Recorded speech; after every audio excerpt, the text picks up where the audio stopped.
Today is Holy Saturday. Tomorrow is Easter Sunday, Resurrection Sunday, the day when we celebrate the bodily resurrection of Jesus from the grave.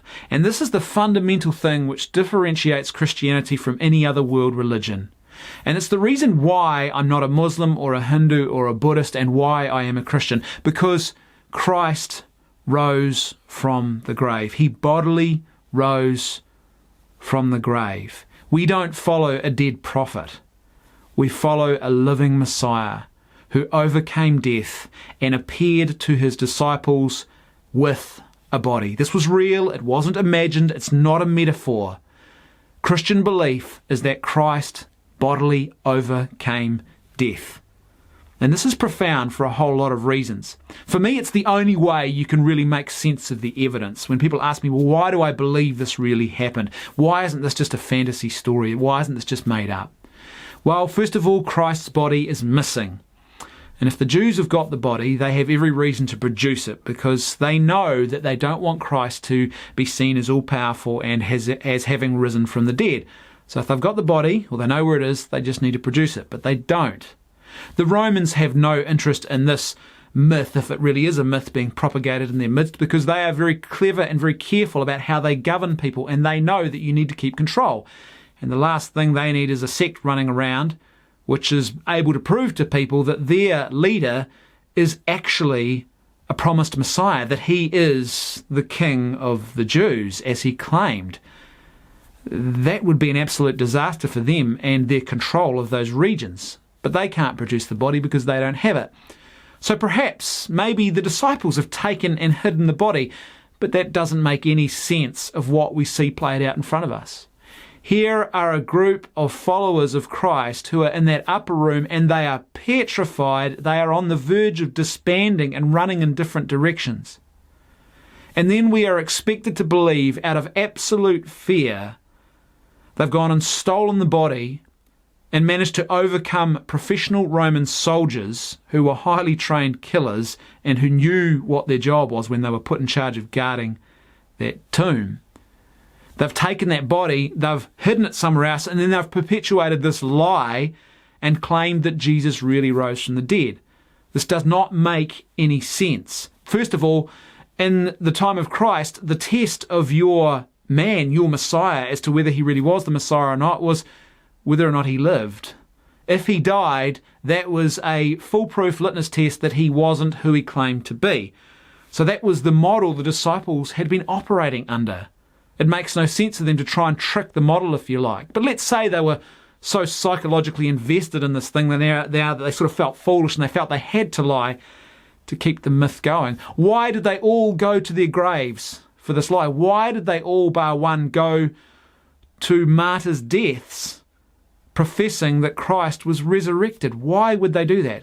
Why did none of them at any point ever let the cat out of the bag? I mean, it's hard enough to keep one or two people maintaining a conspiracy, let alone a much larger group of people maintaining something that is a lie.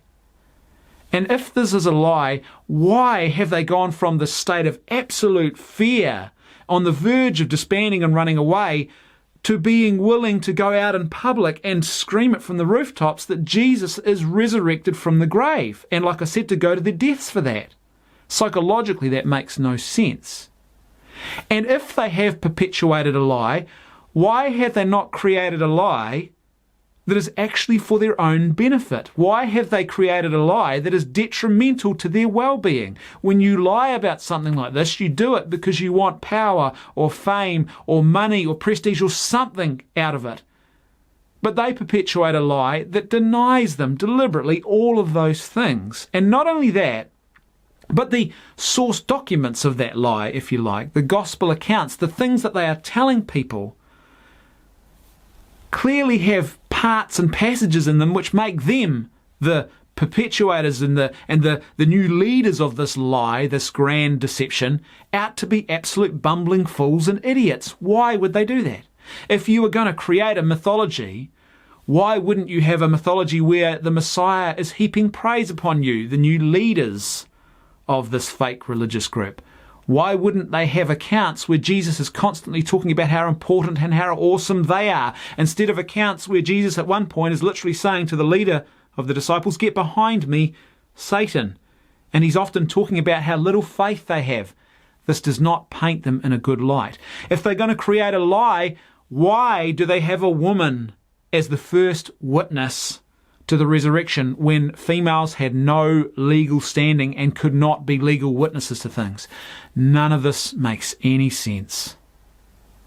The only thing that really makes sense of the evidence is that Christ was who he said he was and that he bodily rose from the grave. And it is Christ's resurrection from the grave which should give us that profound joy and fundamental sense of meaning at the heart of our Christian faith. This is the thing that separates us from any other religion. This is the thing which motivates and calls us outward. Just as Christ goes out from the tomb, we are also called to that new life in Christ, where we leave our tomb and go out into the world to proclaim that Christ is risen from the grave, that he has profound love for each and every one of us, and that he is calling into relationship with him the entire world.